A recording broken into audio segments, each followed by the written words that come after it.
Hey everybody, Thanks for joining Just Us Chatting. I'm Tamara. and I'm Michael, and we decided that we're actually kind of running a test, so this is recording, it may or may not go up on the channel, but we decided to look through a Karen Straughan video from quite a while back, one of her most popular videos, about male disposability. So, let me see if I can...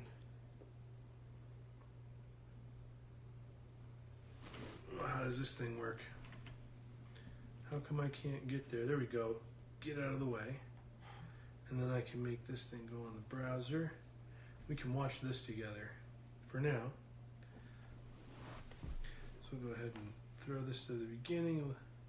Not too long ago, I had it out with a feminist who had come into a male safe space from a feminist blog, just to scoff at the idea of male disposability. She went there and basically said that the entire concept was a myth, that men's lived experiences were completely wrong, and that they were just a bunch of whiners who were complaining over nothing. Yeah. Sounds like me, right? I'm a whiner who complains over nothing. Yeah, pretty much. I'm a big butt face. You're a big baby butt face. Big butt face baby head. Alright. Anyhow, that got me thinking about the concept of male disposability and how that interacts with the feminist movement. Male disposability has been around since the dawn of time. And it's based on one very, very straightforward dynamic. When it comes to the well-being of others, they come first, men come last. This is just the way it has always been. Seats in lifeboats, being rescued from burning buildings, who gets to eat? Really, society places men dead last every time, and society expects men to place themselves dead last every time. Humans have always had a dynamic of women and children first, and that has not changed at all. The 93% workplace death gap has to be evidence of this, if only because there's nobody with any kind of importance or power who's interested in changing it at all. In fact, I remember reading an article in a BC paper not long ago that described the increasing proportion of female injuries on the job as a huge problem. And the insane thing was, the change reflected a decrease in male injuries rather than an increase in female ones. Men's injuries on the job had gone down because the economic downturn had put so many men out of work in the resource sector that there just weren't as many trees or pieces of heavy equipment falling on. Let me see. Oh, 2011. Okay, so this is after the downturn. Yeah. So there weren't as many trees or pieces of heavy equipment falling on them. Yeah. Men as there had been before, and yet this was framed as a huge problem for women that required immediate actions to solve. Well, okay, Hazy though. Do you think that it was like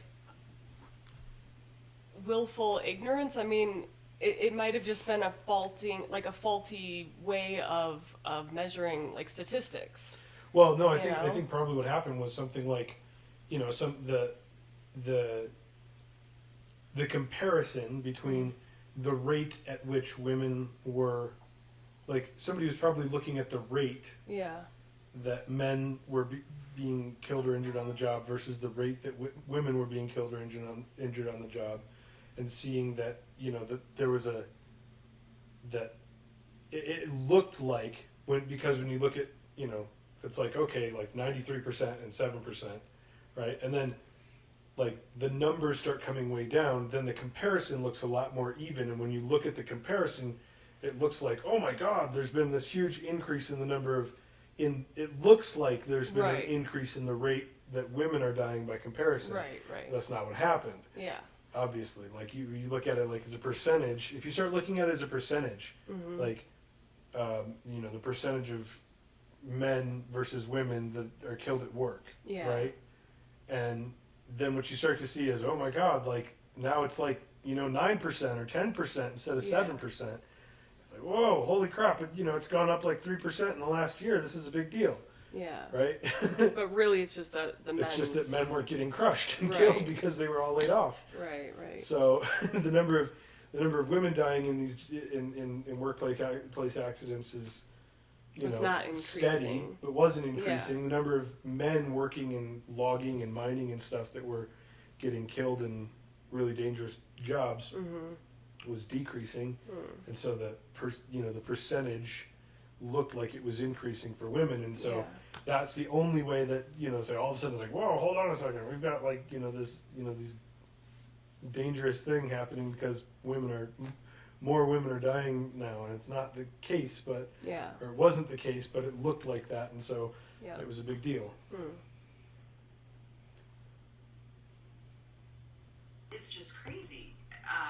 It's like if men aren't dying at work at 20 times the rate women are, we must be doing something wrong as a society. Back when we were still living in caves, that attitude was necessary for human survival. Nature's a really harsh mistress, especially when you think of all the animals that never ever get to die of old age. Things were a lot different for humans through most of our history on this planet than they are now. Life was dangerous, human settlements were small, isolated from each other, and one big disaster that took out a lot of women pretty much meant the end of the entire shebang for that group of people. So really, the level of importance that a human settlement placed on the well-being of women and children reflected almost always how successful that settlement was. And that can be expanded to encompass entire societies.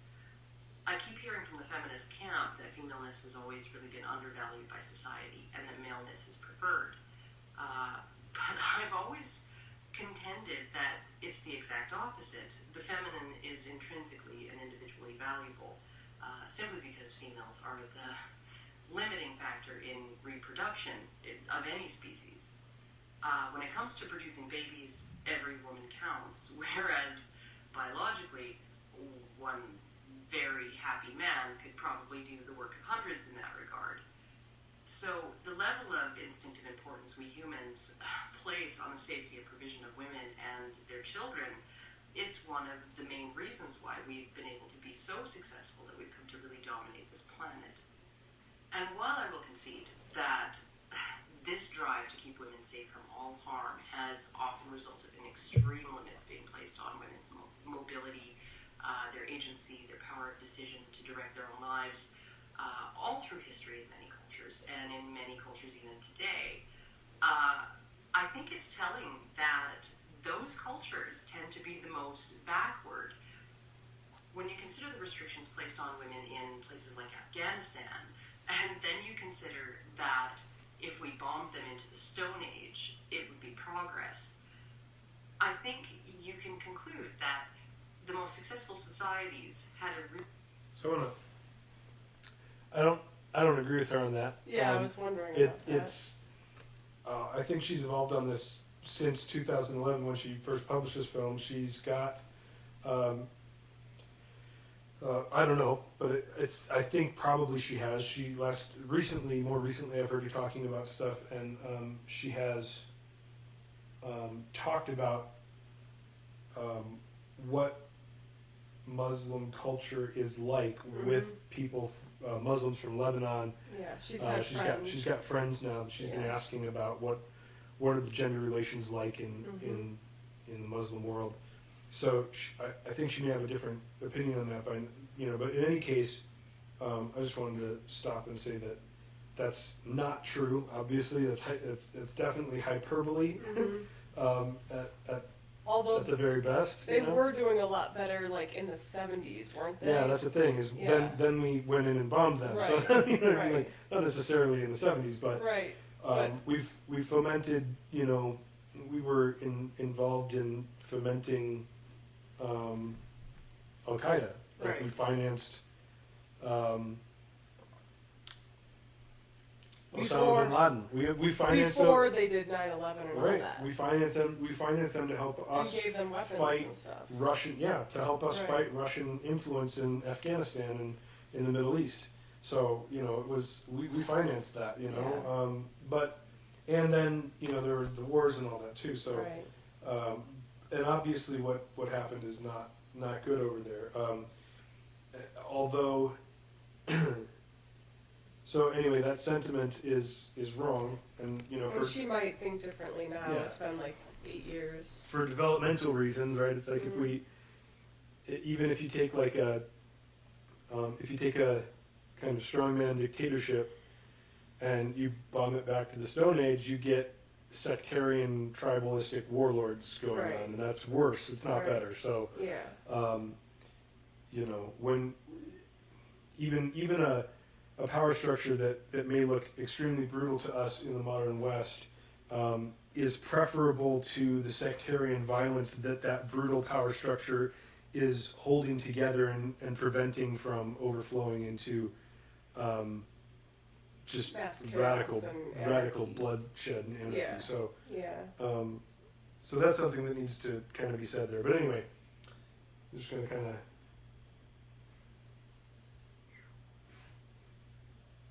really good balance between allowing women freedom and the ability to choose and direct their own paths in life, and the need to protect them and provide for them. However, feminists will insist that these kinds of restrictions being placed on women in those kinds of societies are the ultimate form of objectification. You lock up your possessions to make sure that they will never be lost or stolen or harmed. Honestly, if I were down on a battlefield, I might appreciate being objectified in that way. I think if I was going to be an object, I'd rather be a sexual one or somebody's prized possession than an object that can simply be thrown in the trash or smashed into pieces in the service of somebody else's purpose. Feminists also have a very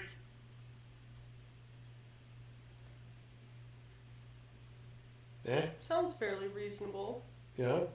I mean, I don't know. I don't think anyone wants to be completely objectified. No. But I'd definitely rather be, like she said, a prized possession. Like, Yeah. I mean, Than a disposable one. honored, and thought of as something worth preserving and protecting, Mm-hmm. than as something that is just disposable. Yeah. You know? And I mean, disposable. I don't know that any commander would think of his troops as disposable. You No. know exactly. Like it's not. No. But certainly, by kind of social standards, the male Mm-hmm. is more disposable than the female, just for the evolutionary reasons that she's already laid out, and also just kind of our cultural impetus is, is to, let the women stay here somewhere safe and sound, and let the men go do the thing that might be Right. dangerous. Right. Right. It's just that's just the way things work, and societies that didn't work that way Yeah. Didn't last. They didn't last because that is exactly the problem. Right. If you let the women do the dangerous things, Yeah. and it's okay for the women to do the dangerous things, then the women end up dying, and the society doesn't work because Right. we need women to have babies. Right. But So I societies wonder. just fall apart. I mean, nowadays it's like we're not at. I don't know. I mean, there's a much lower rate of people having children, pretty much across the country, across the world, I should say. Well, they're pretty high still in Africa and China. And I what- want to say in rural China specifically. And what about like Central India. and South America, maybe? They're higher than in the Western world. They're Yeah. low in the But Western in the world. Western world, and including Japan and everything, like Mhm. the rate of women having kids, like we're having fewer new people being born Mhm. than people dying, and that includes old people and people that are sick Right. and everything. But still, it's like it's not necessarily the best thing. But at like 7 billion strong, I don't think we're at risk of dying out. Closer to 8 now, I think. Yeah, exactly. And so, like, I think that we could stand to try to change our tune with, trying to let men know that they're not disposable and that they don't always need to do the dangerous thing. And, I mean, I think sentiments are changing as it is. I mean, Mhm. plenty of women are, showing that they're badasses and that they can, The problem with that is that it's not really true.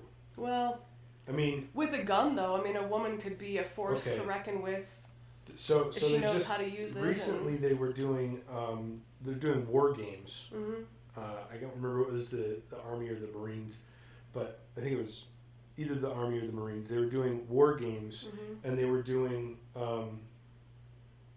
combat missions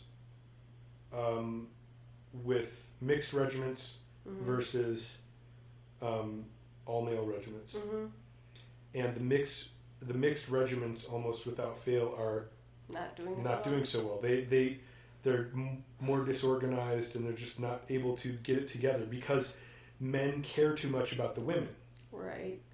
Right? Men, they the idea that when and maybe it's prejudice that can that can be kind of socialized out of us, but I don't know that we necessarily want it socialized out of us. But the what it basically boils down to is that a group of men just kind of go, I've got to do my job, and that's my job, and everyone else has to do their job, and that's their job.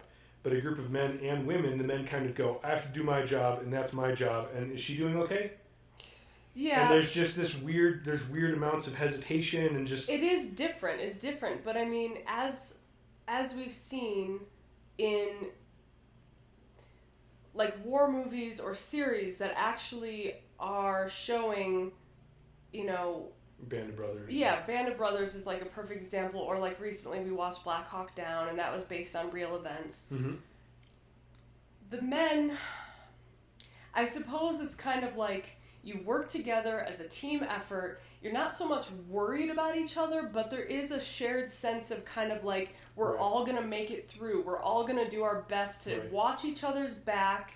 And if someone gets shot out in the middle of, this dangerous area, we're going to drag him out of the way so that we can either help him get better, or if he dies, we'll get him back to his family. Right. But it's a little bit different. If there's a woman, there's like, I don't know, there's something different. Like, even though the men want to protect each other, it's different. There's not, like, maybe it is because they don't feel like the women are quite as capable. And I don't say that in a... Like, I'm not resentful about that. I'm not, Well, you're not dragging me out of the fire, Right. There's no way. I mean, it'd be I weigh really twice difficult. what you weigh. And I could lose some, but still. Even a guy that is about my, even a small guy that's like, my weight or a little bit above, it'd be hard for me to drag him, out of there. I could probably do it. But most of the guys in military are your weight... Give or take. Even when we met and we were in the military, I was still close to 200 pounds. I was like 195, I think, something like this. No, when we met, you were more. You were like, but you lost a bunch early on. Oh, because we went vegan. You went raw. No, you went a vegetarian, I should say. But you were like 220 or so when I met you, I think. Yeah. But yeah, I mean, that it's hard for a woman to drag a man at that weight and not have some kind of like a thing underneath to help. And I mean, okay, so you remember Nick. Yes, he was tiny. He was tiny, right? But he still probably weighed like 160. Maybe 160, but but for a dude, he was kind of thin. Yes. Right? I have no doubt though, because we did drills and stuff. You know what I mean? Like I have no doubt that he could have he could have rolled me over on his shoulder and dragged me out. Yes. You know what I mean? It just got more upper body strength, and we're just built differently. Right, and like different hormones that allow you to have more power, more torque. I don't know. Yeah, something. You know what I mean? Like But I don't know what the solution is, because it's like, okay, on one hand, we don't need women in combat. I don't think we do either. And so this is where I go with the male disposability thing, where I kind of differ a little bit. I mean, I think it's important to recognize I think that it's important to recognize that it's a real thing. Yeah. I don't want to change that. I don't necessarily want to change it though. Yeah. I think stoicism in men is valuable. I think that men and women have different roles, and deeply way back into history, deeply rooted in biology, are these this kind of different kind of function where the man's function is more about... But here's the thing, so if the man's function is more about these things, then aren't they going to continue to feel like their lives are disposable because they're the Well- only ones taking the jobs to go work on a crab Right. ship. They're the only ones taking the job to go, do trash disposal. Right. They're mostly the only ones taking like construction jobs. Now that's changing, and I mean, my cousin who is female is a beast. Katie's and, a beast. I mean, she's Katie. awesome. She's I mean, badass. but I remember talking to her Yeah. not that long ago and asking how it was working. Like, she was like, I don't remember what kind of a construction site it was, but, laying pipe and heavy, heavy stuff. And I mean, her muscles, like, she's got these massive... She's stacked. Yeah. And she still said that it was it was tough challenging to keep up with the guys. men, even Right. though she, in all right, she is like as built as most of those guys. Like, Yep. you know what I mean? She does not, she's not a dainty little thing. No. But she still said it was hard. So I feel like even a very strong woman, even muscle size, like even a woman that has practically the same size of muscles as a man, she's not going to probably have as much testosterone or other No, certainly hormones. not. There's other things. But anyways, okay, so back to my whole thing. Like, mostly women are not taking these more dangerous jobs. Right. So I don't know how to kind of like help men realize that they're not disposable, but yet they're the ones. They are, though. Okay, Here's the thing. This is, I think that male disposability is a real thing, Yeah. right? But it's not like I'm trying to necessarily change that specifically. I just want it recognized, and I want to, this whole narrative about how the feminist narrative that, the world is set up by men for men to oppress women and Right. subjugate them is horseshit. Yeah. You know what I mean? And pointing out the fact that men are basically disposable is part of kind of toning down that whole that feminist narrative. You know what I mean? It's Yeah, like it's true. It's kind of like, whoa, stop it! You're being selfish. Yeah, At a certain point, you're becoming selfish. Yeah. Right? This whole gender war is getting really selfish. Yeah. I don't necessarily want men to be like not doing the hard stuff. I don't want men not doing the danger, or like I don't necessarily want to put women in the dangerous positions. That's not what I'm hoping for. Yeah. You know what I'm saying? Yeah. I don't want that. Yeah. What I do want is I want women to stop taking advantage of men because we see men as disposable and because they make an easy target when a woman says, this man hurt me, or everyone just kind of goes, oh, well, screw him then. Right. You know what I mean? Like, that we need to recognize how easy it is to take advantage of that and help stop people from taking advantage of that. That's Right. all I'm about. Right. I don't want women in the military like on the front lines dying. That's not my thing. And that's the thing I'm is not like they're generally not. Like, most of the women in the military are not on the front lines. They're not as much in combat. In fact, like, the rate of women dying in the military is ridiculously low. Right. Like, ridiculously low. Yeah. It might be changing soon. It's 90. It's like above 98%. As men. As men, Yeah. Now I wonder though, like, what you think. Like, do you think that there are women that could be good at like being a sharpshooter or like a sniper of some kind? Oh shit! Being good at stuff isn't the thing. Yeah.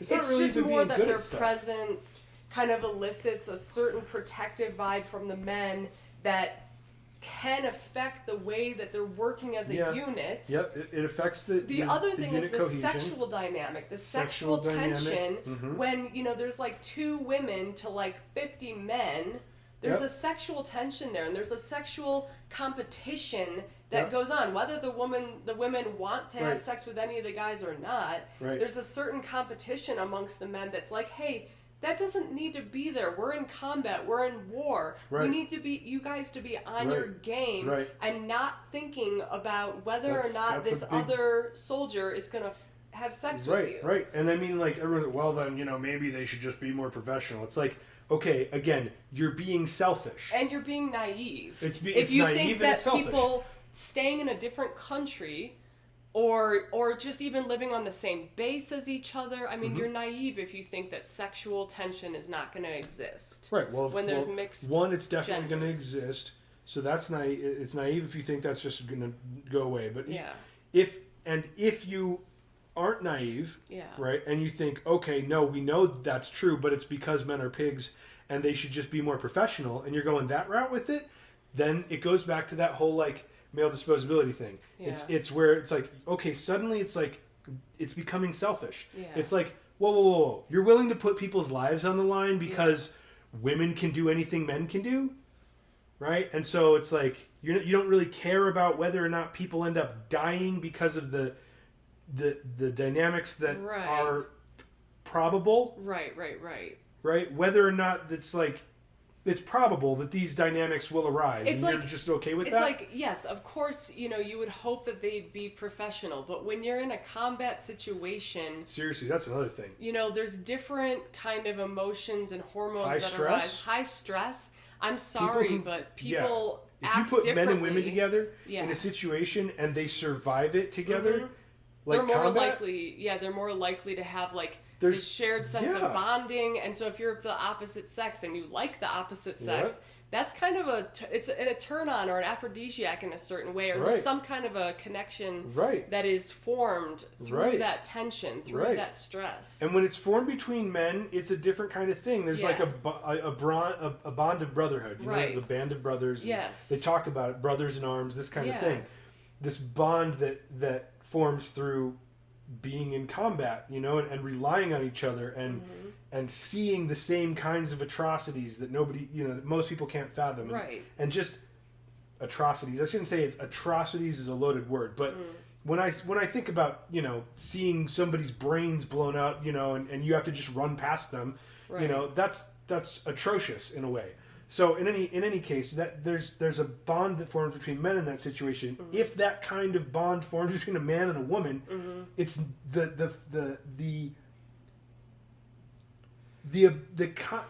possibility that that's going to remain platonic is slim. Yeah. Very slim. Yes.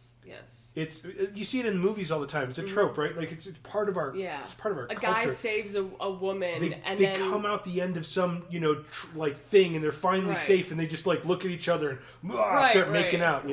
It's like we recognize it. We recognize it. It's a thing that happens. It's like, oh, my life flashed before my eyes, and you helped me get through it. And wow, now it's just like instant bond, and it's sexual, and there's something powerful about it. So the thought that we should, because we need to prove that women are great and that they can do anything men can do, we're gonna introduce this dynamic into a combat unit that may end up getting people killed or having multiple men competing over the same woman, and not that screws up social cohesion, because it's like, screw that guy. You can't be thinking screw that guy in a battle zone. No kidding. Like, no. Now, I don't know, like, I have mixed feelings. I'm not necessarily for or against women being in the military, but I also just don't think that it's going away. I think that more and more women are joining up, more and more women are going to be in combat situations. I mean, as it is, you were a submariner, and you said that at the time, they did not allow women on subs, and rightly so, because if a woman got pregnant while she was down there, which is likely, then your whole operation is screwed, because, sometimes you guys would be out for 9 months at a time, or at least 6, and obviously she can't be without sunlight, without prenatal care and all that for even a few months. Like, within a few months, she's going to need to see a doctor, probably beyond what you guys have on the sub. But now they're starting to allow women on subs. So I'm not sure how that's going to go, but I don't see any of this kind of slowing down or changing. So I think it's going to be more about trying to figure out how to manage. We've got some things we have to repeal. Well, right? I don't see it happening. Well, I mean, it's because you're looking at it passively and saying this are the things that are happening in the world and it's just going on. But Well, didn't they recently just sign, a thing saying that women can be drafted now? I think so, but I'm not sure. That was like a year or two ago. I feel like I heard somebody recently questioning whether or not that was... Because I never heard anything more about it, but, that was a thing like maybe a year or 2 or 3 years ago. Yeah, no, it was close to it. It was pretty recently. Maybe just before we moved here. The idea that women had to register for the selective service? Yeah. So which I'm not a fan of anyone having to be drafted. yeah, To be I'm not. honest, I don't think that. But I really don't think women should be like. I think if you look at, I think if we're willing to look at things objectively, right, and we're willing to look and see, okay, well, you know, here are the women who are trying to join the Army Rangers or whatever, right, Yeah. and like they're trying to kind of allow them to pass even though they didn't pass and stuff like this kind of thing, right, and there are Rangers who are going like, hell no, they're flipping out about it, like absolutely not. I do not want to go out into combat and have to rely on someone who couldn't pass the physical requirements, kidding. right? It's like they don't want to do it. Again, there might be some women that could. My cousin, if she tried out for something like that, maybe she could. And she's she's buff enough that she could potentially drag a guy out of a bad situation if need be. But not any woman that looks like me. And the other thing is, okay, so here's the other thing, right? There's like the biggest women, right, are still nowhere near as big as the biggest men. No. Right? No. And so if you're let's say you're going into the military selects for people who are physically fit Right. and like muscular and big in the first place. All right? So if you're talking about a team of Rangers or something like this, they're big guys. These aren't like They're like little Joe dudes. Rogan kind of. Yeah, like that's what I think they're of. built. Or like Jocko, you know. Right? You do have some smaller dudes. Sure. But they're there. They're there. Right? But like But certainly when you think of like a Marine, you think of someone like Joe Rogan. You know what I when mean? you think, well, especially when you think of special forces, right? Yeah. You think of someone like in the Rangers or something like this, and you think of like Marine Recon or, you know, these guys. These are not. They're the bigger guys. You know what I mean? They're on that end of the spectrum, right? It selects for dudes who are built, Right. strong, you know, resilient. They've got a lot of meat on them. Yeah. They've got some But weight. it's muscle. And It's they're mostly powerful, muscle, right? yeah. And so if you take the most like they're, you know, it's anything that selects for the best, right? It's going to select for the best, the most physically fit people, right? Right. And so the most physically fit men are going to be significantly larger and like more muscular and heavier than the most physically fit women, even though they're at the peak of their game on the female side. It's like the thing with was it Serena Williams and the tennis. So who was it? It was yeah. was it McEnroe or Federer or something? One of these. So, like the best female tennis player, Very best, right? very it's like best. Like ranked like 700 in the male circuit, right? Like yeah, I don't know what that means, but she was not anywhere near the Right, top in the male circuit. Of there was a tennis guy players. that there was some guy that she was playing against who was, you know, kind of not an amateur, but he was not a highly ranked male professional. Right. And he was a male he pro, trounced and her. he was smoking cigarettes and walloped her. Yeah. You know what I mean? Like, And like, this is nothing to be ashamed No. of. But the thing is, we need to stop telling people and stop telling our women or our young girls that like we're the same as men. We may be equal in like our value, our being. Yes. We're equal. Like there's nothing. It's not like men are superior on the whole. But in sports and in certain competitions, yes, they are actually. They're better. Right. They're better than us. And it's like, And okay, it's nothing to be ashamed is that of. is that's not it? I can't have any. Like, I'm never going to have a baby. Right. I'm not good at it. Right. I'm never going to be good at breastfeeding. Right. Right. You're probably, and also most men are probably not as good at relationships or like, you know, relational things, social things. You know, there's certain things that women are good at and some things that men are better at. You know what I mean? Like we each have our things. Our things. And so, I mean, when you look at it objectively, I think, and if we can get ourselves to look at things objectively and not, you know, run down this postmodern idea that truth is completely like a social construct, it's subjective, and there's no such thing. How naive to think that there's such a thing as objective truth. It's like, no, shut up. Yeah. Just like seriously go away with that, because you can look at these units and see that some of them perform better than others. Why? Well, maybe it's because everyone on the team with the women was, they had a cold that day or something. But, what we're seeing is that the mixed gendered units don't perform as well. Yeah. It's like, okay, can we stop this then? Because this isn't boardrooms. This isn't like, I want to get that promotion. This is people dying. Right. This is people not coming home to their families. You know what I mean? It's serious. And so I heard that story about the Ranger crew. I think it was Rangers. Any case, they were going to pass they're going to pass 14 people who didn't pass a specific portion because they're trying to get the woman in there so bad. She was one of the 14. There were men. There were a bunch of men that didn't pass it either. Yeah.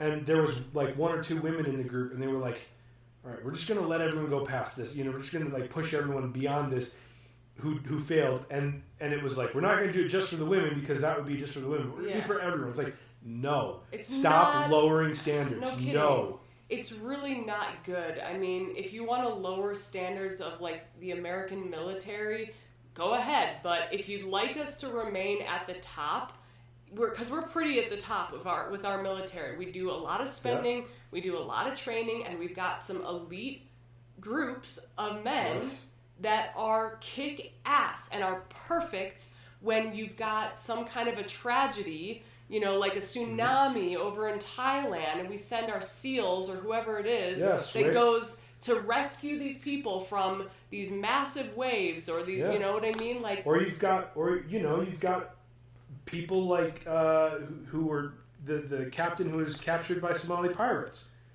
right? We had a SEAL team got him back. Yes. You know what I mean?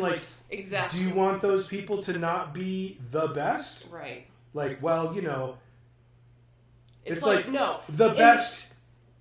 In the name of inclusivity, it's no. I want them to be the best of the best. I don't give a shit what race they are, what gender they are. If the woman is as good as the other guys, man. If she can put go her for through. But don't lower standards. Don't lower standards just because you're we should try to have some women in there so it's not so gender specific. It's I don't care. No. I don't care if it's. If she passes, if she's awesome, then great, put her through. Yeah. We'd be proud to have her, but not otherwise. Yeah.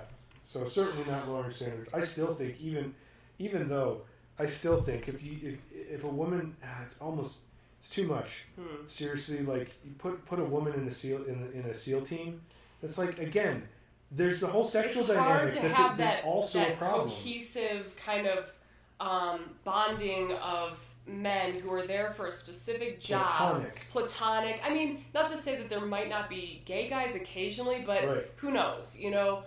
But generally speaking, there's something to be said for a group of men going to do a rescue mission or some kind of a mission, and they get into this flow state that they can connect together, and there's no sexual tension. Right. Then that's probably the way it should be. Yeah. I mean, that's the way it has been for millennia. Right. You know what I mean? It's the men go off and do the hunting and the war and stuff. Yeah. And so it's kind of built into us by evolution. It's to not obviously not ever. I'm not a SEAL. There's no way I'm doing SEAL stuff. You know what I mean? I'm not saying that because I'm I'm a man, I'm better at being a Navy SEAL. It's the best of the best, the most athletic, the healthiest. So it's partially what they've done to train their bodies, but it's also a little bit of genetics. Yeah, that's the thing. I think that when if I say something like that, I worry that people are thinking, this guy's trying to claim warrior status or something like that, because he's a man. And that's not what I'm doing. Yeah. It's not that I'm a man so I can be a Navy SEAL. I don't think that at all, because I'm a man who definitely can't be a SEAL. Right? It can't. I mean, that is a unique individual. There's not many people in our society that could be. It's not to say, though, that you couldn't be a certain type of warrior if shit hit the fan Yeah, and we I needed to mean- go out into the wilderness, you're super industrious, Yeah. you're super smart, Thank you. and you are strengthening yourself. You know how to use a gun. You know how to put lots of things you're so together. sweet. I'd be proud to have you lead us through the wilderness. If we had to survive, I know you could figure it out. Yeah. But I will agree with you. You're not Navy, Not a Navy SEAL. You're not a Navy SEAL. There's no way, right? And I'm not. That's exactly what I'm saying though. It's not that I'm not trying to claim. I know you're because this is the thing though. That a lot of times you get this pushback from these kind of things. It's like, oh yeah, you think you're so you're great. you're so great. I don't think I'm so great. No. Okay, but I do think that in general, right? You got this. You've got this kind of like the bell curve thing, right? You've got bell curves, and the men who like the people. You've got masculine and feminine bell curves in terms of athleticism, physical prowess. Yeah. Right. Yet, there's overlap. Obviously, there's big overlap. Right. Sure. There's a lot of women who could probably kick my ass. Sure. Okay. Like Ronda Rousey could kick my ass. Right. Like Amanda Nunes could kick my ass. There's a lot of MMA chicks that could beat the ever living hell out of me, and I'm a big dude. It's partially talent, though, right? too. It's They're strong. Yeah. They've got Yeah. technique. They Yeah. know how. I mean, I don't know any jiu-jitsu. They could roll me in a ball and fucking break Yeah. my arm. That choke chick me out. from I don't know. Crouching Tiger, who's small and dainty, but she has There's good lots technique. of women who could beat the hell out of me. I'm sure. Sure. This is another thing. I'm not trying to say that, like, right. Right. But you look at the distributions, right? Yeah. The very best warriors are all going to be men. Period. Right. End of story. They're just those are going to be the like. Even let's go to the MMA. You take the very best women in MMA and you pit them against the men in MMA. They're going to get destroyed. Yeah. They're going to get their asses kicked. I mean, case in point, you had that trans woman. Yeah. Who was really, born a man. Fallon Fox. Fallon Fox, was that it? Was that the name? Who fought? Was it Ronda Rousey? No. She fought three. I'm going to say she. We'll put it in quotation marks. She fought three women, before anyone knew. Before anyone knew that she was technically a male. Yeah. And then didn't she end up fighting a woman that... No, one of those women had been, undefeated for the last 10 fights. Yeah. And Something she destroyed her. Yeah. You know what I mean? I'm sorry, but... A man has more upper body strength than a woman. Even a badass strong fighter like Ronda Rousey or other undefeated, MMA female fighters. Right. And so she's been defeated quite a few times now. Ronda has, yeah. I'm just using her as an example. I don't follow even men's MMA that much, but yeah. But I mean, that's you're absolutely right. So you can take a female MMA fighter at the top of her game, and you can put that female MMA fighter at the top of her game, even against, to a lower, like someone not a title contender, but even a guy that's okay, a guy who's in professional MMA, right, and isn't just okay, I could I'm going to join professional MMA and get my ass kicked 20 times in a row, never win a fight. I'm garbage, right? But you take someone who's got a shot. Yes. In MMA. In professional MMA, who you could put him, kind of halfway in the pack, right? Not the best, not the worst, halfway in the pack. Put him against someone of even equal weight in the same weight class. Yeah, same weight class, top of her game female, probably gonna. Yeah. She's probably gonna get beat. Yeah. And this is, I know it's controversial, I know people don't want to hear it, but it's the truth, and it's one of the reasons why I'm so concerned about people letting trans females fight or perform or compete against other actual females. Yeah. And I don't mind the other way around. I think that the other way around trans is men should certainly be allowed to compete as men in male sports. If they want to, I think they more power to them. Go for it. Yeah. But that's sexist.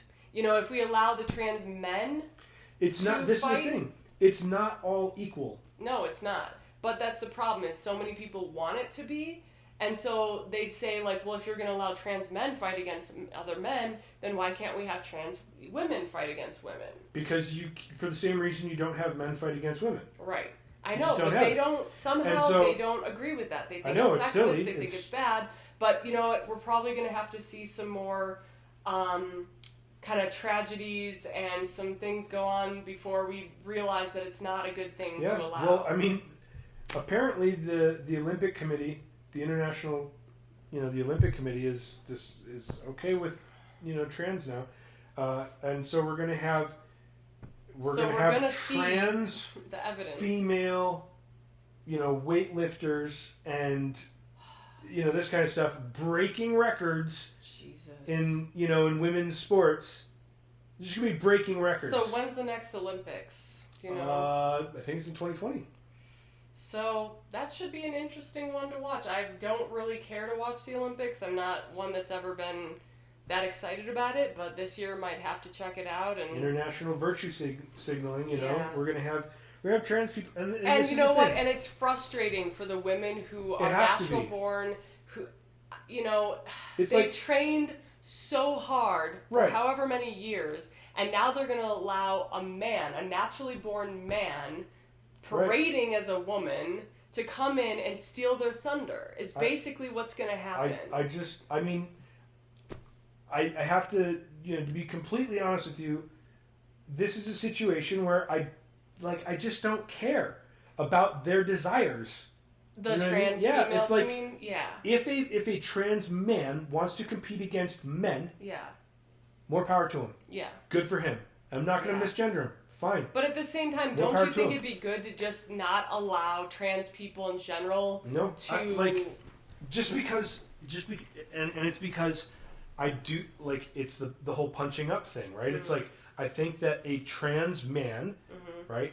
If you decide to transition to a male, right? You have a distinct disadvantage Right, against people who were born male right. and have always been male and have Right. always had testosterone and have always been athletes.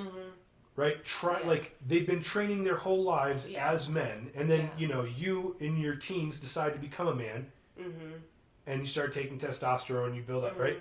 Like there's some pretty intense. There's one. There's a I think a trans bodybuilder named Buck Angel. I think he's a bodybuilder, right? Dude looks dude's a dude. Like I would, if I saw him, I'd be like, oh, that's a dude, no problem, But right? it was Absolutely. a naturally born female. Naturally born female. If dude wants to compete against other dudes, fine. But then, no problem. Okay, this brings up... Go ahead. But, right, Yeah, he also has less bone density. right, He's also got, some significant physical disadvantages. right. Even though I would He looks say, like a man. looks like a dude. So, the problem is, though, there's rules against men taking testosterone, True. taking any kind of hormonal supplements. So True. it's kind of a slippery slope. It's kind of a tricky situation right. there, because even though the female to begin with has much, much, much less testosterone naturally, we have a little bit, but it's a lot less than Yeah. men. So, but where's the boundary? Is there a certain amount that that he is allowed to take to get up to a similar level to the men, the naturally born Yeah, men? it's weird How because are they gonna do testosterone levels that? differ based on all sorts of things. Right. you So know what I how mean? are they going to kind of manage that and Yep. negotiate the rules about that? Because most naturally born men are not allowed to take these kind of things if Right. they're going to compete in Right. athletics, in fighting, and this and that. But there are natural ways to boost your testosterone, so I don't Sure. know if there's rules against that. But I just wonder, what are the rules going to be? And, if a trans female is going to fight against women, she's already got the natural testosterone, but she's taking maybe estrogen to be more feminine, but she still has a lot more natural testosterone. Well, and she has the She has the physiological effects of testosterone in utero, Right, right? So being born right, male right. You're going to have a Testosterone lot in more utero. testosterone, yes. and growing up and going at least up to and through puberty. This is one of the reasons. This is one of the arguments for puberty blockers for kids actually is that, you know, once you go through puberty, it's like serious. Like it's a huge deal. It makes a big difference. So if like a girl before she goes through puberty, yeah, if you can doesn't have transition breasts. if you can transition her before she reaches puberty, right, to male, then she has a much better chance of being more male. Is more that masculine, more masculine, and not having to deal with the. So she won't have breasts, but is there anything else that? I mean, well, yeah, I'm sure there's other things that change once you hit puberty. You get Right. more estrogen. Your body changes. Your body changes. You have maybe I don't know. I don't know all of the Right. science. So, behind but it, that's one of the. I mean, that's one of the arguments for, you know, allowing. Yes, and then the other argument puberty would be blockers. that lots of people that transition young, by the time they hit 30, they're realizing they wish they didn't do desist, that. So I don't know what's up. There's a lot of controversy around this 80% desistance rate. I don't know if that's true or not. Yeah. I'm not an expert. I don't know. No, obviously, but you know, we've gotten way off into trans issues, and it's like it's kind of such a obviously it's a hot button topic, but it's like it's like this weird. It seems to me like trans issues are kind of a weird like political distraction. It's from like what? Something specific? From just from everything? From anything that, I mean, from anything that we should be talking about politically.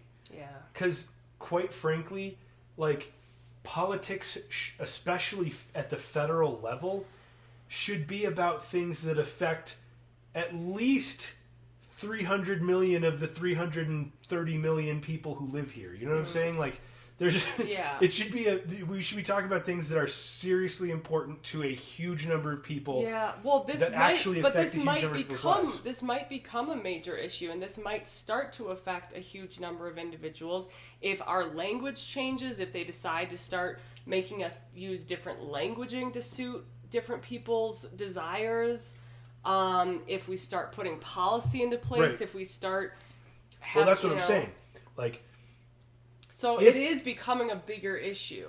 Well, but only because we're talking about policy around this stuff. Well, certain people are, and so it's like we kind of need to keep abreast of it because we don't want it to get too far. She's right. You know? She's right, ladies and gentlemen. I'm sick of it too, but I'm also, like, luckily we're not as far along in this whole thing as, like, Canada and certain places around the world, but I mean, we have certain laws in New York that, you know, if you misgender someone... I think it's for employers and landlords. Yeah, and I mean, okay, to be honest, you know, if I meet a trans woman, she's in the bathroom, she looks like a woman-ish, you know, and, you know, I'm going to call... Ish, yeah. I'm going to call her she or her. I'm going to use whatever. Most likely, I'm going to use the pronouns someone asked me to use. Although I'm not a huge fan of the made-up ones, if people are like, oh, I'm Z and Zer, I'm probably going to forget. Yeah. You know what I mean? And it's not like I'm going to ask people's pronouns before I address someone. Like, if I'm saying, excuse me, ma'am, and then they're like, no, I'm sir, or I'm, you know, they, it's like, well, I'm not going to call you they to, you know, like, excuse me, they, like, what? No. You know? Yeah, that's the other thing. It's a tricky thing. It's like, yeah, if you're going to get to know someone, if you're going to be working alongside someone or in school with someone or see someone on a regular basis, I'll probably try to get to know their pronouns, but I'm not a huge fan of the made-up ones. Like, I'd prefer it if people were just like, well, I'm, you know, was born man, but I'm a woman now. Can you please call me she and her? And, you know, fine. I don't care. You know what I mean? But if you're like, oh, I'm they and their, and or Zer. I'm Z and Zer, or I'm, you know, Lord Zim. Unicorn, or whatever. Your Majesty. Oh, jeez, yeah, I just... Thou shalt refer to me as Your Majesty. My ear's doing a stupid thing. I'm really warm, and can we? Well, hold on. Okay. I wanted to watch this thing, so we really got a little bit into it. Okay. We got off in the weeds, totally on the trans thing, but it was kind of along the lines of gender politics and stuff. So. All right. Let me switch this back to Karen. Simplistic idea that our willingness to absolve women of their crimes, slap them on the wrist, spare them punishment, It comes from a deep disrespect society has for women's personhood, not seeing them as full human beings capable of looking after themselves, that we see them as children who don't know any better. And yeah, well, there are parallels there in our desire to protect both women and children from not only their own poor decisions, but the full consequences of their shitty behavior. It's really not as simple as they try to make it out to be. I mean, seriously, even today in 2011, we fully expect that if it comes down to a man and a woman in a burning building and you can only save one, the expectation is that you choose the woman every single time. That's still true in 2018, 2019. What? It's still true in 2019. Yeah, that the expectation is that you save the woman. In a burning building, if you got a man and a woman, you can only save one. Yeah. So it's still true. Yep. Okay, moving on. So honestly, whose humanity are we placing above whose here?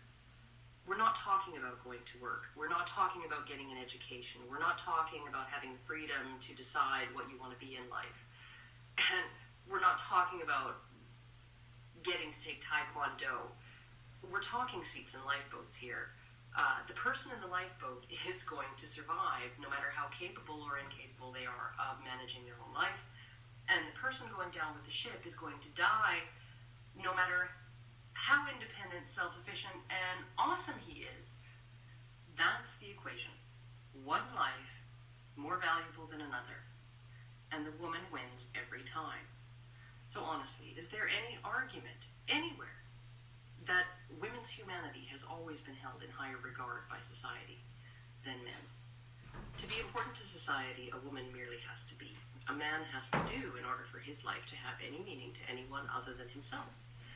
I think it was Man-Woman Myth who said our society reduces men from human beings to human doings. And I really think that's an apt analogy.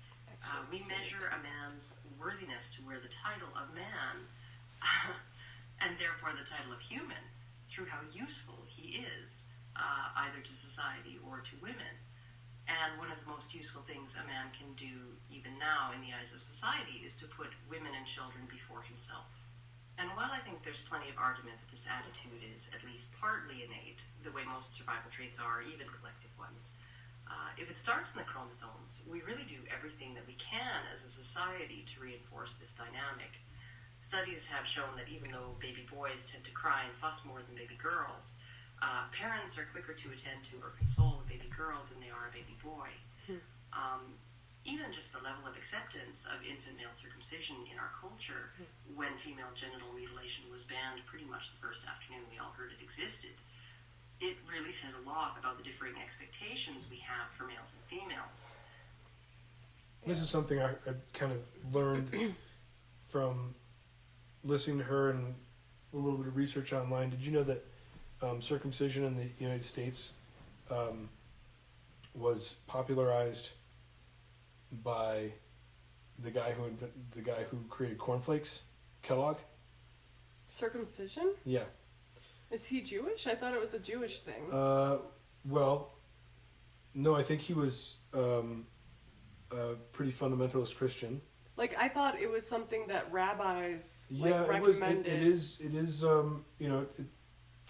foundationally or fundamentally Jewish. It comes from the Jewish tradition. But this guy popularized it among like the general public. Yeah, well, the idea was apparently the nervous excitation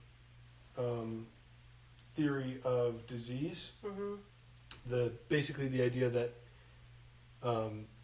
men have heart attacks and get cancer and whatever, all these other kind of things. Mm-hmm. And part of it was that they masturbated too much. Like masturbation was something that led to disease or something like this kind of thing, right? I've heard that. And so the idea was that if you circumcise men, it would prevent, it would keep them from masturbating so much. It's like, tell you what, doesn't work. Yeah. I promise. Yeah. I mean, it might make the sensation be less. Right. But men are still gonna masturbate. Right. Yeah. So anyway, and of course, people don't have heart attacks because they masturbate. No, of course not. You know? I when I said So that that's I've two. heard that, I meant like Right. I've heard that people used to think that. Right. So it's like, one, it doesn't stop men from masturbating, Right. and two, It's masturbating doesn't cause disease. So, Right. that was obviously a no-go. But that's how it got popularized in the United States, was this kind of like Christian fundamentalist idea that like sex is bad and masturbation is bad, Yeah. and so if you masturbate, that's sinful, and obviously that Right. causes disease because sin causes disease or something. Basically, something like this, right? So this is where we got circumcision popularized in the United States. And it's just never abated. I mean, for the No. most part, like there are people, more and more people like myself. Like if I ever have a kid, I'm telling the doctor no. If I even have a plan on doing it at home. But yeah, I mean there are more and more mothers and fathers that are Yeah. saying no to circumcision. Right. But a lot of people don't know. They just kind of believe what their doctor tells them, Yeah. and They don't don't want to think there's anything wrong with them. They don't want to, right? The men don't want to think there's anything wrong with them, so they're kind of like, well, It's better this way. It's the way it's done. It's supposedly cleaner, and it, Yep. it only hurts for a few seconds, and Oof. like, I'm sorry, but don't circumcise your child just to save your own ego. I have to go with Joe Rogan on this one. No cutting baby dicks. Yeah, Cutting baby dicks. I agree. No cutting baby dicks. Yeah. Back to Karen here. We're almost halfway. We're about halfway through. I mean, speaking as a mother, the last thing I would have ever wanted was to hear my child cry, especially when they're at an age when they're completely helpless, completely at the mercy of outside forces, and utterly dependent on the adults in their lives for every last thing. And yet, even knowing how painful that cut is, we expect baby boys, only days old, for fuck's sake, to just suck that up. And just think about what even these very first interactions and experiences, these differences in how we nurture our babies, depending on what gender they are, what this teaches them. What do we teach baby girls when we attend to their crying so quickly? We teach them to ask for help because their needs are important. We teach them to let us know when they're afraid or in pain because it's important for us to know when they're sick or in danger or hurt, so we can do something about it. We teach them that when they're sad or lonely, to summon comfort, and comfort will be there. We teach them that they're important. Their needs and well-being, both emotional and physical, are important just because. And what are we teaching baby boys when we leave them to cry? We teach them there's not much point in seeking help because it will be grudgingly given, if at all. We I'm gonna teach them that they should spoil our become baby boy if self-contained we in their have one. ability to deal with emotions like fear, helplessness, loneliness, sadness, pain. All right, That's not interesting. spoil. Go ahead. So what she's just saying there, and I kind of disagree with the first thing that she said. About what? So she put it in. She kind of. Well, let me back it up. See if I can back it up a little bit. We teach them there's not much point in seeking help That part? because it will be grudgingly given, if at all. Right. Yeah, I I don't don't think that know. that's like. I don't think the babies learn that from, because first of all, as an infant boy, you don't know that it's taking them longer to do this. Right. You know what I mean? Or that they're And I don't even begrudgingly know- giving you their help or I'm anything kind like of this. surprised at that. I don't know that that's necessarily true. Like, how do you study the prevalence of mothers going to their crying baby girls as opposed to their crying baby boys? Like, I'm sorry, but You kind of. I mean, I guess you could do. Probably it's self-reporting.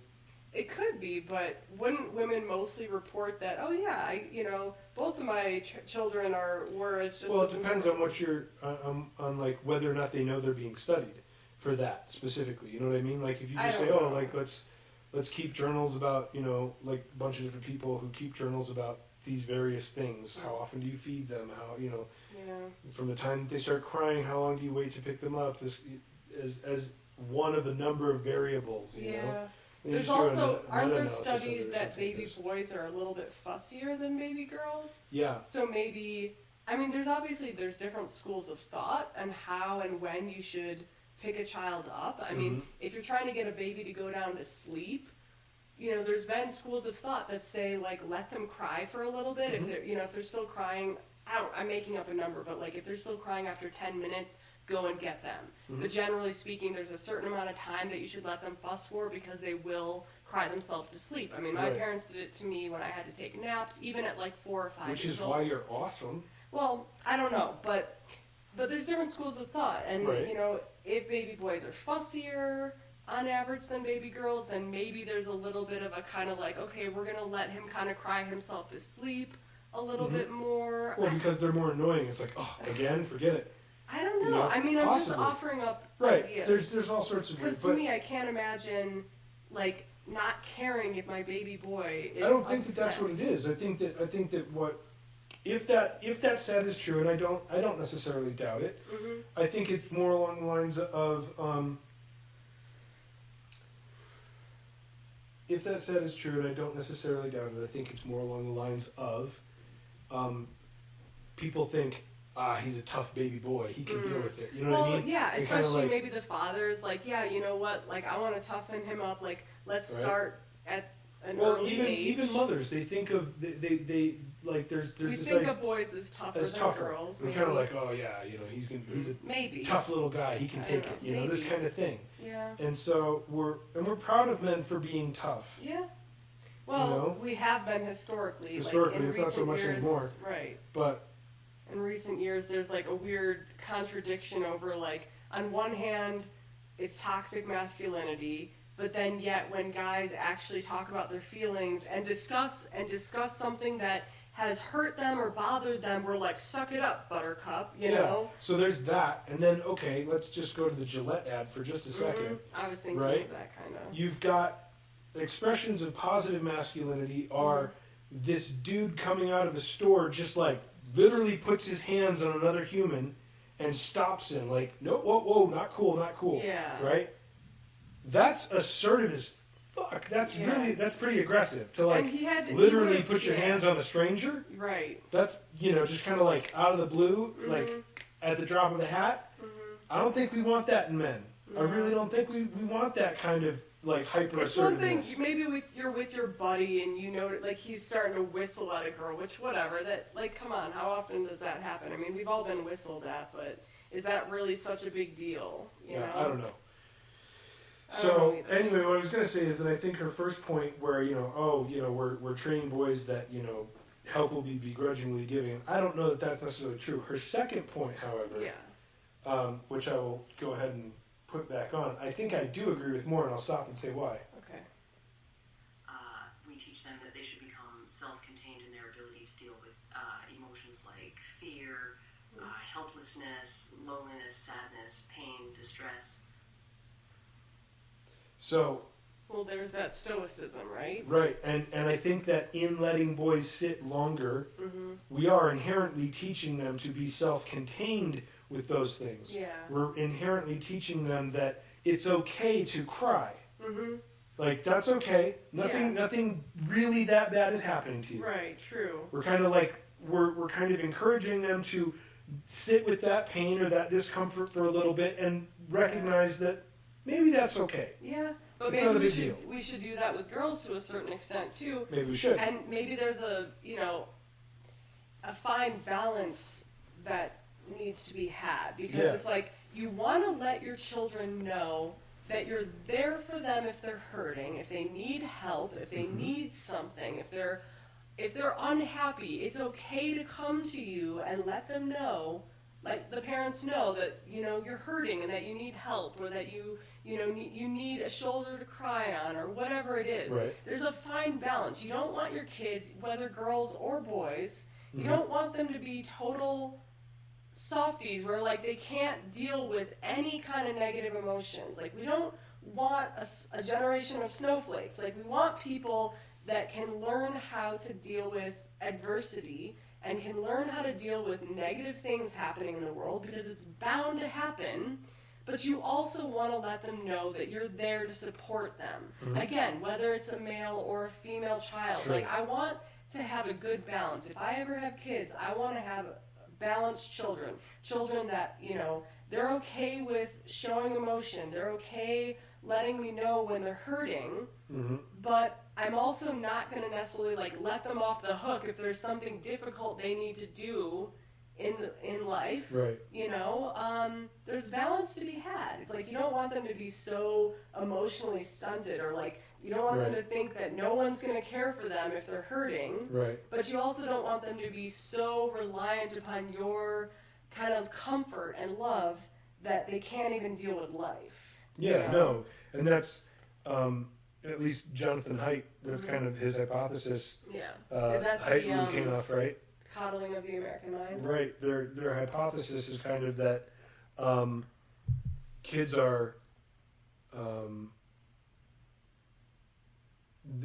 because they, well, partially because most of their interaction, almost all of their interaction is moderated by adults Yeah. for their whole lives. Like Yeah. when we were kids, we had outdoor play. You go and like hang out with other kids from down the block, and we'd play tag in the street, and you know just run around. We'd And ride our bikes across town, like across town, hang out at a park with a bunch of kids that like our parents didn't even know. Right. You know what I mean? It's just Right. like we Yeah.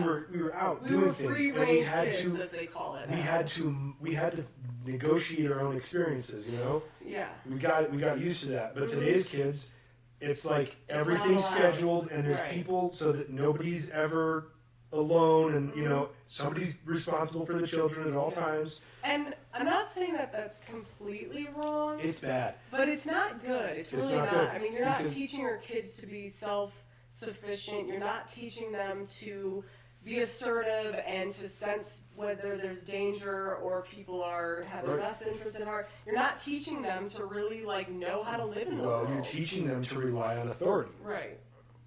Which can be bad because moderate everything. sometimes what you think of as authority is not good, you know? Sometimes what you think of authority is I mean, not because good. adults, like Right. you grow up thinking that adults know better than you, that they're to be trusted, but they're not always to be trusted. Right. Well, You they're know? not always to be trusted, and then once you get into places like this is why they get into. This is why they get into college, and it used to be administrators who were, you know, kind of trying to mitigate liability, Uh-huh. right? But somewhere in the mid-teens, 20-teens, right, it started to be students that were asking for safe spaces and, you know, all these Right. extra resources and stuff like this. It's like they want the administration to take care of their problems for them, Yeah. right? And it's because like we've raised a generation of kids who have never been in situations where they have to manage their own problems, like Right. negotiate things with people who disagree with them, and you know, navigate that social space where. Yeah. You know, it's like there's always somebody around going, now, let's be kind and, you know, separate from each other. And, you know, there's always been some authority figure there to kind of help them navigate that uncomfortable interaction. Mm-hmm. And now that, you know, they're in college, they're demanding it. Right. So, anyway, that's the Lukianoff and Haidt hypothesis that has to do with that. Quickly, We teach them stoicism. We teach them to suck it up. We teach them that their fear and their pain are things that are best ignored. We teach them that their emotional and physical well-being are just not as important as other things. I mean, given all of that, is it any wonder it's like pulling teeth to get a man to go to the doctor when he's sick? What we're teaching that baby boy is all the things a man needs to know and feel and believe about himself if he's going to stand in front of a cabin with a rifle while his wife and kids hide inside. We're preparing him for the day he has to fix a bayonet to a rifle and charge a hill under enemy fire. And we're preparing him to make a decision to resign himself to an icy fate while women and children escape in the lifeboats. We are really teaching him to internalize his own disposability. And baby girls, by attending to her crying so quickly, by letting her know she's inherently important to us, we're preparing her for the day she has to think of her own safety first, even if it means the man she loves is left standing alone with a rifle in front of a cabin. We're preparing her to take that seat in the lifeboat We're training her to not allow guilt or empathy or acknowledgement of a man's humanity or any sense that he might just maybe deserve it more to convince her to give her seat to him. Because for millennia, the human species absolutely depended on her feeling 100% entitled to that seat. And that brings me to feminism. You know, the patriarchy smashers, those righteous avengers of equality, dogged dismantlers of every single gender role. What exactly is feminism doing to dismantle this traditional role of the disposable male? Feminism's greatest victories have only reinforced in everyone that society still owes women provision, protection, help, and support just because they're women. I wouldn't necessarily even call it a role. I would call it a dynamic. You know, roles are things like the man is the protector or the provider or the, you know, something like that. You know, that's more of a role kind of thing. The disposability thing is the paradigm that is, you know, just it's a almost a biological dynamic because of the fact that, like, it always goes back to the fact that women are the limiting factor in reproduction, right? So it's just basically like if you're going to have a warrior, it shouldn't be the women because that's a bad idea. Right. It's a bad reproductive strategy for any society. Yeah. You know, if you're going to have people who are going to go out and literally run in front of a herd of stampeding buffalo with a stick and try and kill them, maybe that should be the ones that don't really matter as much for the, you know, survival of the species. Right? Yeah. So, But let's not pretend that that isn't happening and that, like, men aren't risking their lives in order that Right. we women and children can be as protected as possible. right. And so, yeah, that's the thing. It's like the, she goes, you know, on her rant about feminism, I've got my own kind of thing. It's like the flatter distribution, right, means that there's lots of men there are disproportionate number of men in really high-powered, very high-paying, kind of cushy, you could call them cushy in a certain way, jobs, right? Heads of companies, CEOs, this kind of stuff. They're making tons of money. But the level of responsibility and the fact that it takes over their entire life, big deal. Yeah. It's an underrated, you know, level of responsibility. Like definitely underrated level of responsibility. Sure. It's not just like champagne and cookies all the time. Right. You know, it's like it's hard. Yeah. And it's taxing. But anyway, there's this disproportionate number of men on that end of the spectrum. There's also a disproportionate number of men who are, you know, cleaning septic tanks. There's not a lot of women cleaning septic tanks. Right. There's not a lot of women who are, you know, repairing power lines and, you know, this kind of like these intense, dangerous, dirty, disgusting trades, right? But those are the things that people need for this whole society where you just turn on the lights and they work. You turn on water, it works. You flush your toilet, your shit goes away. All of that stuff is dependent on those men in the shittiest jobs in the world, right? And they're mostly men doing that stuff. So what really irks me about the whole feminist project is this kind of insistence that they, you know, there's this glass ceiling that, you know, it's like so hard for women can't get into the $100 million a year jobs, you know. It's like neither can I. Yeah. You know, it's not like hold on guys, just you know, I've got a penis, so give me the money. Like it doesn't work that way. You know what I mean? It's like it's not I can't get into that job either. Right. Right? It's not like I'm just gonna like yeah, I'm a whatever, and I'm gonna be making $100 million a year at the head of some company. And so it's like it's like I'm not a Navy SEAL either. Okay? But the people who are willing to go the furthest, to do the most for a company, to give up the rest of their life, basically, like give up their family, their free time, and everything else to put everything into making that money, those people are men, by and large. You know, there are lots of very successful female attorneys. Yes.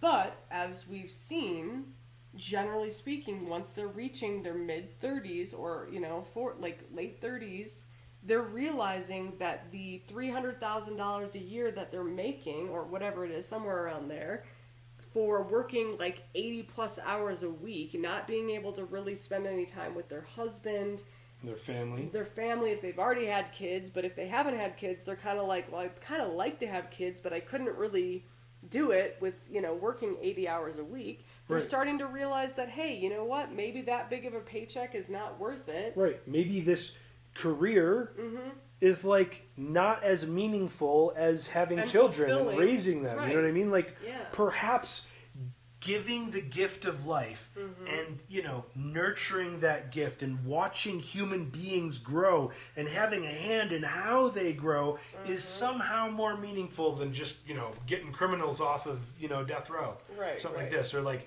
taking criminals and kind of like sneaking them through in some loophole. Woohoo! That's so much cool. That's so fun and awesome, right? Right. Like maybe they're deciding that their career is actually not that meaningful, and what Right. they really want in life is this amazing gift of being able to create life and nurture it and shape it.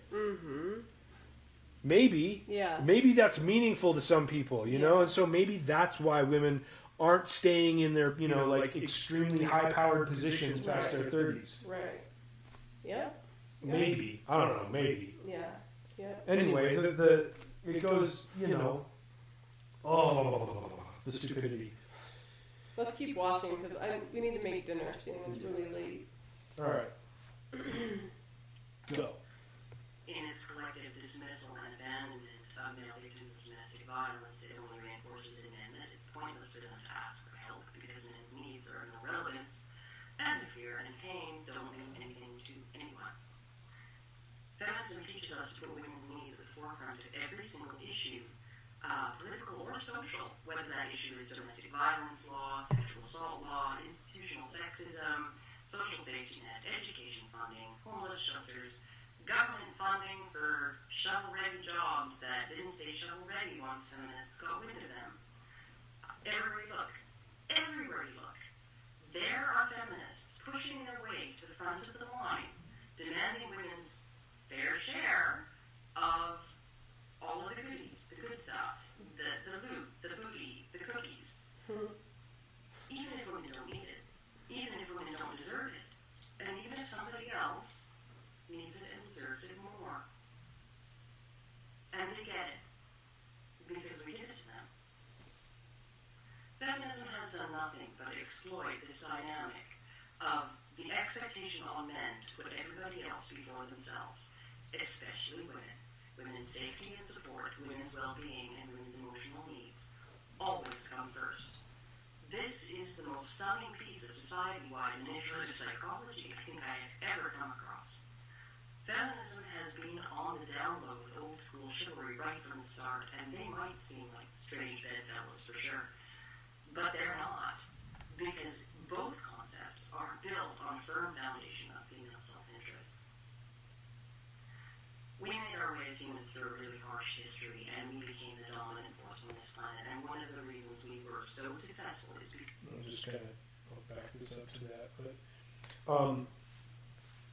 that's really what it boils. Like for me, that's what it really boils down to. Is that like it seems to me like feminism is basically just like a modern kind of. It's like they're playing word games to pretend they're not doing chivalry, but it's basically just chivalry. Yeah. It's like the and chivalry. I know chivalry. Like people are going to go, oh, chivalry is actually all sorts of things about war and how you're supposed to have people come out and meet before the armies kill each other and like what flag you should be flying, all this other stuff. The word chivalry is actually not just about how men treat women. Okay, I know that, but that whole concept of like this Victorian kind of this whole Victorian idea of how women were this like elevated thing that needed to be protected and taken care of, and like basically feminism seems to pay a lot of lip service to that like the "I don't need no man" thing. Mm-hmm. But whether or not they need a man individually, Mm-hmm. it's like they still want all that stuff done for them. Like Yeah. it's like they want the social safety net and government or something to do most of that stuff. Yeah. It's like, why aren't there why aren't there more women CEOs? Well, I don't know. Maybe they're not trying hard enough. Maybe they want to be. Yeah. Maybe they get there. But well, we need to have that. So we should start penalizing. This is something that was going on in Scandinavia. They were talking about. I don't know if they did it, but they were talking about starting to penalize companies if they didn't have 50-50 representation on the boards, on their board of representatives. And it's like, well, what if women don't want to do those jobs? What if they don't want that, right? What if you can't find 50% females to be on your board? Right. What if that are, talented or that are even just willing? Right. And then you're like, so you're going to load women with a level of responsibility and, kind of this intense, it's a really, like, those positions are super intense. My mom did it. Yeah. You know what I mean? Was good. My mom did that. She was the executive vice president of the American Hospital Association at one point, right? Yeah. She did that stuff, but she was traveling all the time. She was away from her family all the time. She was like flying to different cities every weekend. It was ridiculous. Some could say that it affected her relationship negatively. Yeah, my parents got divorced. Yeah. Yeah. Like it's not easy. It's not for everyone. It's not easy. It's not like a cushy job, really. I mean, you might be making good money, but it's really hard on your personal relationships. It's super difficult. Like, and that's another thing. I think the feminists and the communists are kind of aligned in this whole like this weird idea that modern, the modern wealthy people, who are like CEOs and stuff like this, are somehow equivalent to like the Renaissance aristocracy who were like hanging around playing piano and eating cake and talking about art. It's like, no. Yeah. It's totally, that's what modern politicians are kind of like that maybe, right? They're like, telling people to draft up, to draft legislation, and they're going and being on camera and going to fundraisers and stuff like this. But CEOs and corporate boards, these people work like dogs. They work hard. Yeah. It's not a cushy thing. No. It's not like an aristocratic kind of let's play chess and be elite. It's not what it's like. And this there's this kind of like weird idea that these people don't deserve the stuff. They've given up almost everyone who's on a corporate board. These people who are running major companies, they don't have a life outside of that. That's all they do. And it's this idea that they're just kind of they're just going to go golfing all the time. It's like, it's nonsense. They wake up thinking about it. They go to sleep thinking about it. It invades their mind. They live it. They breathe it. They eat it. It's there all the time. Yeah. You know what I mean? It's like it's just totally delusional to think that these are like just people who are just rich. You know what I mean? It's like, that's not what it is. Right. It's a sacrifice of their entire lives. So anyway, back to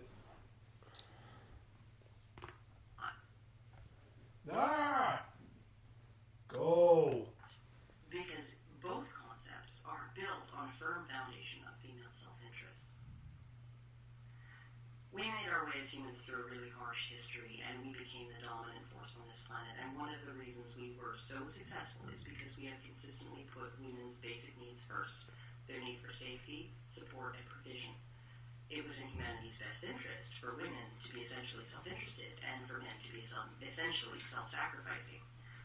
But we don't need that dynamic anymore. I mean, our species is in no danger of extinction. I mean, we're 7 billion people clogging up the works here. What's the worst that could happen if we all just collectively decided that men were no more disposable than women and women were no more valuable than men? In fact, the greatest danger I see to us right now is that in our desperation to bend over and give women everything they want and everything that they say they need, We've unbalanced society to the point where we're just in danger of seriously toppling over. And really, the only difference I see between the traditional rule and the new one for men with respect to disposability is that maleness, manhood, it used to be celebrated, it used to be admired, and it used to be rewarded because it was really fucking necessary, and because the personal cost of it to individual men was so incredibly high. But now we still expect men to put women first, and we still expect society to put women first, and we still expect men to not complain about coming in dead last every damn time. But men don't even get our admiration anymore. All they get in return is to hear about what assholes they are. Is it any wonder they're starting to get pissed off? Anyhow, that's not all I have to say about this subject. But it is all I have to say about it today, since my kid is about to walk in the door home from school.